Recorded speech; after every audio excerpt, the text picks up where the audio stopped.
तुम्हाला माहित आहे का, जगात प्रत्येक 10 पैकी 8 लोकांना महिन्यातून किमान एकदा डोकेदुखी होते. आणि गंमत म्हणजे बऱ्याच जणांना खरं कारण माहीतच नसतं.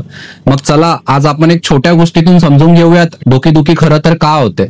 कल्पना करा, सुमित नावाचा एक तरुण ऑफिसमध्ये बसलेला आहे. संपूर्ण दिवस कम्प्युटर समोर फाईल्स, मीटिंग्स. अचानक त्याच्या डोक्यात टोचल्यासारखं दुखायला लागतं. तो विचार करतो, ही फक्त थकवा आहे का की काही मोठे प्रॉब्लेम. इथेच आपली गोष्ट सुरू होते. पहिलं कारण म्हणजे स्ट्रेस किंवा ताण. सुमित जास्त काम करतो, झोप कमी घेतो. जेव्हा ताण वाढतो तेव्हा आपल्या मेंदूतले केमिकल्स मध्ये बदल होतात. त्यामुळे डोक्याच्या स्नायूंवर ताण येतो आणि डोकेदुखी सुरू होते. तुम्हाला आठवतं का, शेवटचा मोठा ताण डोकं दुखलं होतं का? दुसरं कारण म्हणजे झोपेची कमतरता. एक रात्री जागून काढा, दुसऱ्या दिवशी सकाळी डोकं भारी वाटतं ना, कारण मेंदूला आराम न मिळाल्याने त्याचा रक्तपुरवठ्यावर आणि केमिकल बॅलन्सवर परिणाम होतो. तिसरं कारण म्हणजे डिहायड्रेशन, पाणी कमी पिणं. सुमित ऑफिसमध्ये कामात इतका बिझी असतो की पाणी पिणंच विसरतो. शरीरात पाण्याची कमतरता झाली की रक्त घट्ट होतं, मेंदूकडे नीट पुरवठा होत नाही आणि डोकं दुखायला लागतं. आता जरा थांबा, पाण्याची बाटली जवळ आहे का, घोटभर पाणी पिऊन घ्या.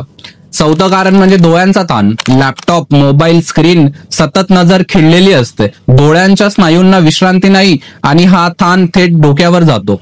पाचवं कारण म्हणजे भूक आणि रक्तातील साखर कमी होणे. सुमित कधी कधी नाश्ता टाळतो. शरीराला इंधन मिळालं नाही की मेंदूला लागणारी ऊर्जा कमी होते आणि लगेच डोकं दुखायला लागतं. सहावं कारण म्हणजे मायग्रेन सारखे आजार. काही लोकांना ही फक्त साधी डोकेदुखी नसते, त्यांना मायग्रेन असतो. यात प्रकाश, आवाज, वास यामुळे त्रास वाढतो. कधी कधी मळमळही होतं. तुम्हाला माहित आहे का, मायग्रेन हा फक्त साधं डोकेदुखी नसून हे न्यूरोलॉजिकल आजार आहे. सातवं कारण म्हणजे इतर गंभीर कारणे. क्वचित प्रसंगी डोकेदुखी ही सायनस, रक्तदाब किंवा अगदी ब्रेन ट्यूमर सारखे गंभीर आजारांचं लक्षणं असू शकतात. म्हणून सतत होणारी तीव्र डोकेदुखी दुर्लक्ष करू नका. म्हणजे काय, डोकेदुखी ही शरीराची सिग्नल असते, थांबा, मला थोडा आराम दे. कधी झोप, कधी पाणी, कधी ताण कमी करणं हेच खरं उत्तर असतं. आणि हो, जर डोकेदुखी वारंवार होत असेल तर डॉक्टरांचा सल्ला घेणं विसरू नका, कारण तुमचं डोकं हा फक्त मेंदू नाही तर तुमच्या स्वप्नाचं आणि विचारांचं घर आहे. त्याची काळजी घ्या आणि निरोगी राहा. डोकेदुखीला फक्त त्रास म्हणून नका बघू, ती तुमच्या शरीराची भाषा आहे.